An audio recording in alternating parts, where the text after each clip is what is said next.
Happy Wednesday. Happy day 7. Happy day. Can you see that? It's kind of bright out. Happy day 7 of your 30-day accountability on whatever you chose, whatever your goals are, whatever you chose for your 30 days. And so as you're tuning in, my name is Stephanie. Welcome to the KetoMOM page. I hope that this brings you value, and our hope is just to give you tips and tricks and share with what our family has done and continues to eat and do and implement to our lifestyle to help you. And so it is congratulations for day 3 for Holly. Yes, as you're checking in or tuning in, where are you tuning in from?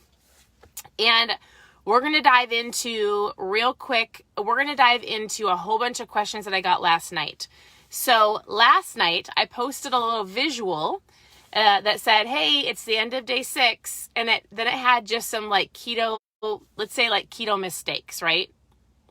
Keto mishaps, or things that people dive into and not do them quite properly, or maybe overdo some things. And I woke up to like so many questions. Why can't I have fat bombs? Why can't I have keto snacks? What are calories? Like, why do I have to count calories? Like, all of these questions. So I'm going to address all of those questions in this video, in this live.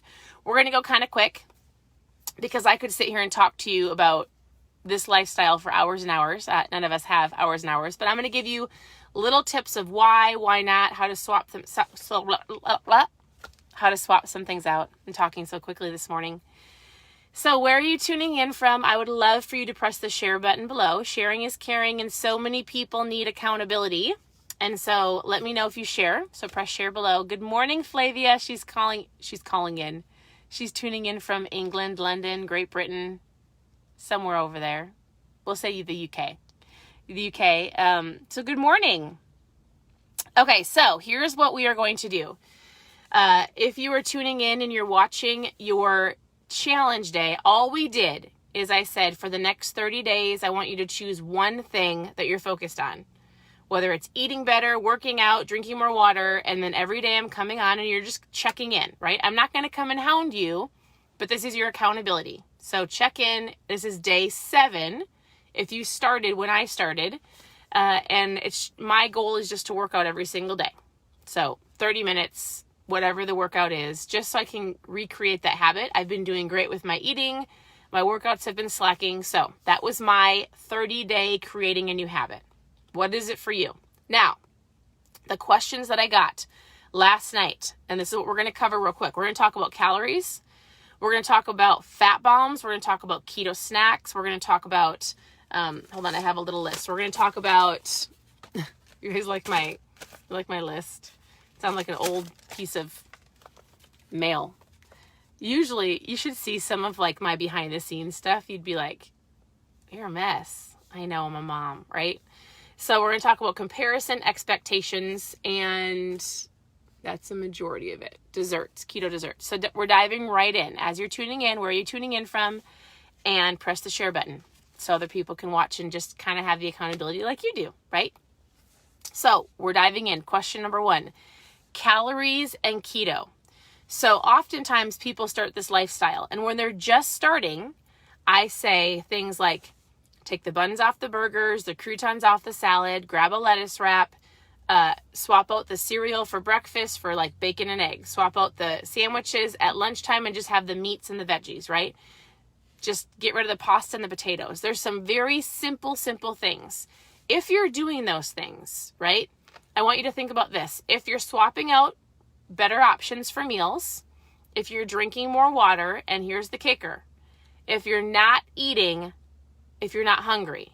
So if you're not eating because you're bored, if you're not eating because you just eat out of habit, if you're not grabbing that extra food off your kids' plates, and if you're not just eating because it's keto, you're not going to overeat on your calories. Here's where things kind of fall the opposite way. People dive into this lifestyle and they think they can eat as much fat as they want, whenever they want, as much bacon and butter and guacamole, and so it's not that they're eating necessarily too many carbs. What happens is just so you're very well aware, there are more calories in a fat gram than a carb gram. So for example, I think it's like 9 calories per 1 fat gram versus like 4 or 5 calories versus 1 carb gram. Does this make sense? So what can easily happen is you can start eating a whole bunch of fats, even if it's good fat, right? Even if it's avocados and butter and some good organic meats. And if you're eating all of that, but you're eating as much as you want, and if you're in that category that we talked about yesterday, that is like lazy keto, low carb. So you're actually not eating under 20 carbs a day, but you're maybe eating like 50 or 60 carbs a day. So if you're eating, low carb, but you're eating all the fats you want, you're overeating. So you can't just eat whenever you want, as much as you want. That's why some of you probably go, well, I track my food. Does anybody use a tracker on here? In the very beginning, my husband tracked his food for a couple years. I dabbled with it for a while. You could use MyFitnessPal or Carb Counter. It's not super fun to track your food, but what it does is it gives you a good visual of how much you're eating. And I can't tell you, I get this question often. You'll send me your weight, your height, and I'll say, I can't tell you your calculations because everybody has a different weight. Everybody has a different activity level. It goes by age. There's so many variables, right? Female, male. So if you want to, go to MyFitnessPal or go to a Carb Counter and just put in all of your information and track your food for a week, right? Because as you're doing that, track everything that you eat, not intending to hit your perfect macros. This is how I used to tell people a long time ago. When you're just starting, if you track your food for a week, you're going to know if you're kind of on point or if you're overeating. You're going to look at it because you might go, oh, I know what I'm doing. I know how to eat. You might find yourself staying pretty on track or going, whoa, I'm eating way more food than I thought, right? When somebody reaches a plateau, the first couple questions I say, how much dairy are you eating? Are you eating a whole bunch of keto snacks? And why don't you go track your food for a week to see what you're actually eating? So I hope that's making sense. Calories don't have to be counted, but if you don't have the discipline to not eat when you're not hungry, and if you don't have the discipline to say no to even those keto snacks, it might be helpful to track them for a while to make sure you're not overeating abundance of even good food. I hope that makes sense. Number 2, fat bombs. Who makes fat bombs? When we first started, I had fat bombs in my fridge every day. We ate those things like they were candy because they were keto. And so just so you're very well aware, you could go to Pinterest, you could type in fat bomb, and there are 101,000 different recipes for fat bombs. In a very broad sense, a fat bomb is cream cheese, it could be butter, it could be bacon, it could be guacamole, it could be like a sweet fat bomb full of like peanut butter and almond butters and butter, and there's so many ways to make a fat bomb. A while ago, a fat bomb should have been used as a treat. One fat bomb, right? Maybe like a really small one that you could have that was savory or sweet, and you could use it after dinner, or if you were kind of in the middle of the day and you wanted a little snack, they're a great option. Some of them have some really good fats. It gets your fats up, right? Keeps you fuller longer until you get to your next meal. Here's what happens is people make fat bombs and they instantly go, oh, it's keto. I can have as many as I want because they taste delicious. So if you don't have the discipline to only grab one little fat bomb in between a meal or a sweet fat bomb after a meal to kind of curb that craving, and you keep grabbing more and more, those fat bombs turn into, like we just talked about, extra calories, eating an excess amount of fat if your carbs aren't under 20 carbs a day.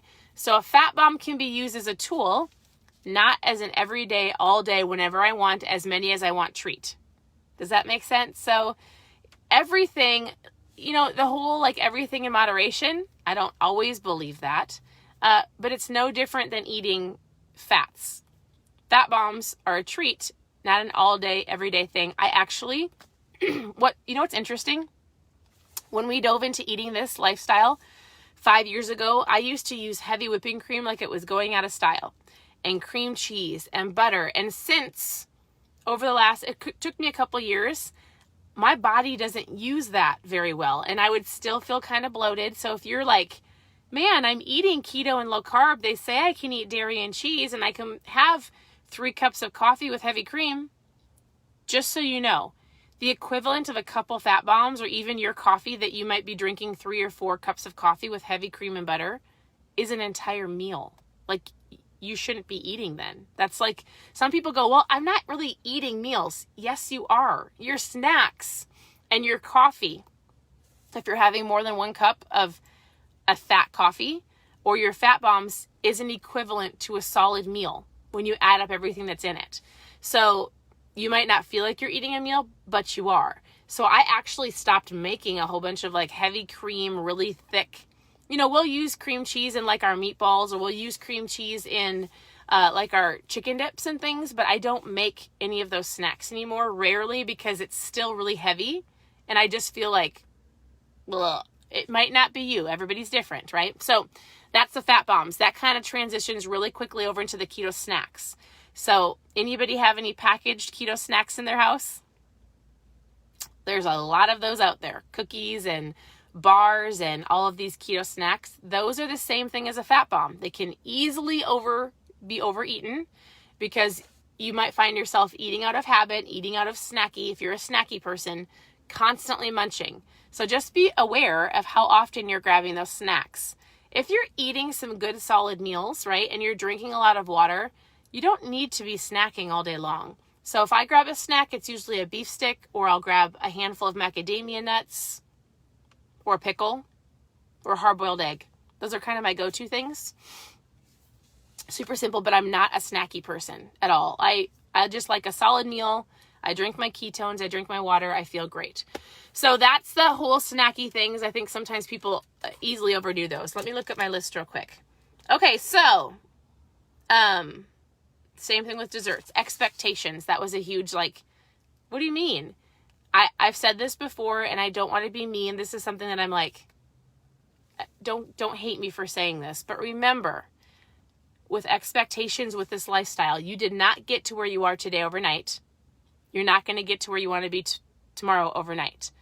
I'm going to say that one more time. You did not get to where you are today overnight. Therefore, you are not going to get to where you want to be overnight. So again, and I feel like I repeat myself over and over again, but it's once you really think to yourself, if I'm hungry, I should eat. If I'm not hungry, then I don't eat, right? Expectations are, we've all learned the low fat, no fat, eating 6 meals a day and the snacks. You don't have to do that.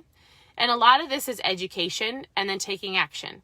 So expectation should be, if you want to track your food, it'll give you approximate of how many pounds of fat you'll lose. But expectations here in the keto world or the low carb world is, it's about inches lost, clothes fitting differently. Can you walk the extra mile?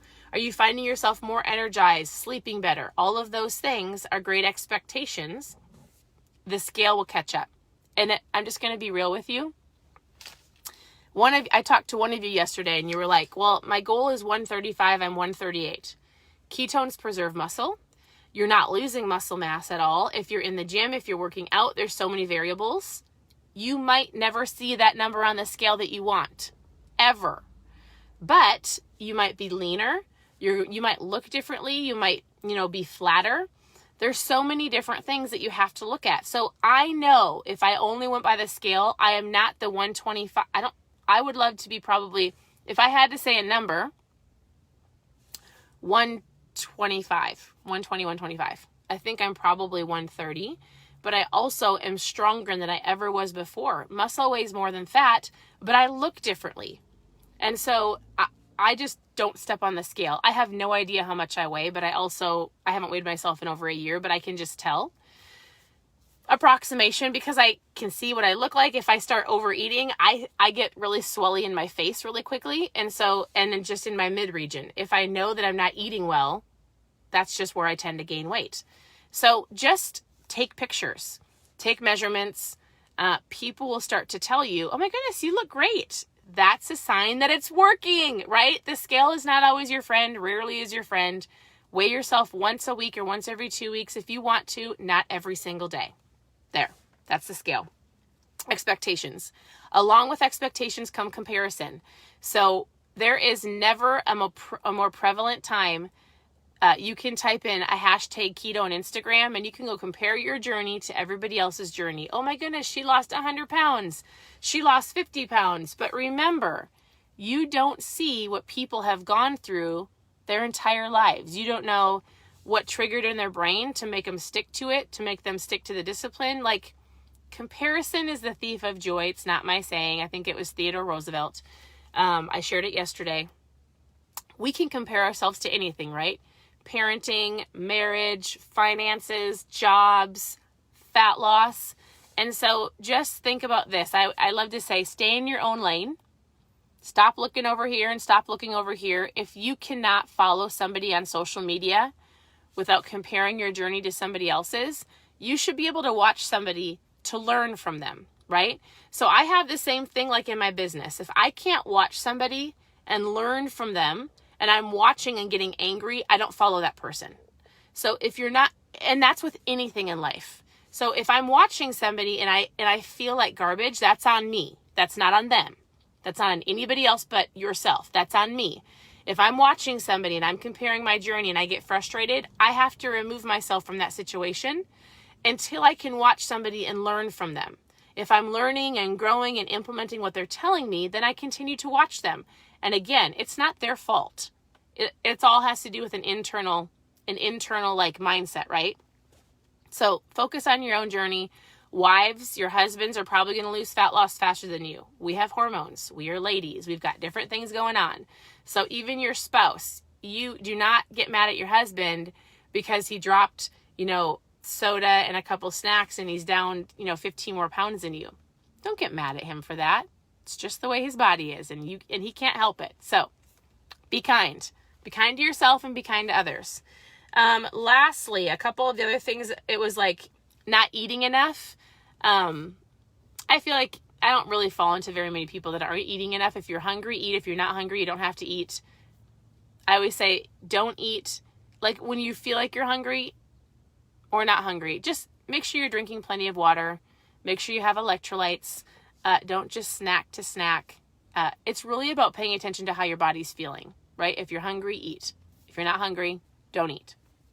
Last thing, a lot of people dive into this and they go, well, I don't want to eat all the fat, so I'm going to go low carb, low fat. The reason that you eat good fats, avocados, organic butter, meat with some good healthy fats is because fat actually keeps you fuller longer. So that's what keeps you going to the next meal, right? And so it's not that fat is bad, certain fats. So I hope that was helpful. I hope I answered some of your questions. It is so bright out here that I physically cannot read any of your comments or any of your questions. So I'll get back to those soon. And I'm super sweaty in my van because I shut it off and it's like 90 degrees here in Minnesota, which is it's rare. But then you hear the air and you hear the car and I want you to be able to hear me. So I'm sweating and I think it's great. I appreciate you all. I hope that was helpful. Today is your day 7. And I just saw a mad face. I hope that was for a reason. Sometimes I get distracted. The problem with sharing your journey, whether it's you sharing your journey with your friends or family, or you getting grief about it, or you sharing on social media, is you open yourself to a world full of people who don't always believe what you're doing. So just so you know, whether somebody gives me an angry face or somebody, sends a rude message, when we first started this journey, and then I'm going to end, I had a lot of people so mad at me and so frustrated because of what our family was doing, because we were giving our kids vegetables and healthy foods and healthy fats. And we started doing this lifestyle, and I could have easily quit because of how many people were mean, rude, critical, thought that we shouldn't be doing it. It was hurting our bodies. And I'm healthier, stronger, and have never felt better 5 years later. And if I would have given in to people being bullies and people saying, oh, you're going to kill yourself with that keto diet. Well, I'm sorry. Do you want me to go back to eating mac and cheese and chicken nuggets and corn dogs and Debbie snacks? Are you kidding me? It logically didn't make sense. And so you have to know that if you're doing this lifestyle, it's not about bacon and butter. This is about good food, proper like vegetables and salads and good meats. It's in a sense eating whole foods. You're in a sense eating better foods, not full of processed sugar and junk, right? It doesn't even logically make sense for somebody to be rude to you.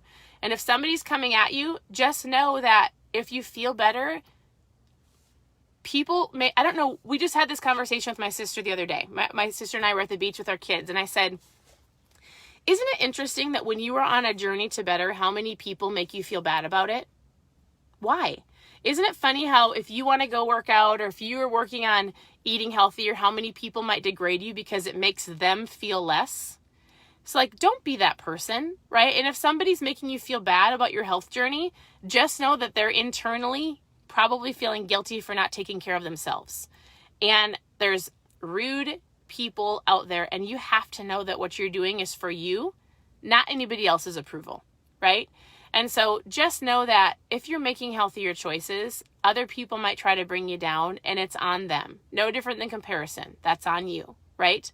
And so you've got to have the grit, you've got to have the discipline, you've got to have the heart to go, I'm bettering myself so that I can help take care of my kids and my family and be around long term to see my grandkids. And if you don't want to be on this journey with me, that's okay, but you don't have to degrade me for it, right? I've just learned to have some pretty thick skin, especially on social media. There's a lot of people that never see my page ever again because I easily block them, and it doesn't offend me. Like, if you're not here for the right reasons, for accountability and support and guidance, go find a different group, right? And so I didn't intend to talk about this, but sometimes I see people say things and I'm like, you caught me on the wrong day, right? So I think you all are amazing. This has helped our family tremendously. This is not about perfection. This is about a journey, a good, better, best. Don't mess up good for perfect. Make the best choices you possibly can. Tune in here for different ideas. Pinterest can be your best friend. Type in low carb keto meals, or there's so many resources. Don't get bogged down by all of them. Pick your top 3 to 5 favorite meals, make them low carb, include your family, fuel your mind also. This is not just about food, but read, listen to great music that uplifts you, listen to books and podcasts that fuel you, not make you feel yucky. There's so many important things. Mindset is huge, right? If you're not right here, getting the food right here is probably not going to work. So I'm going to let you go. It's been a long live.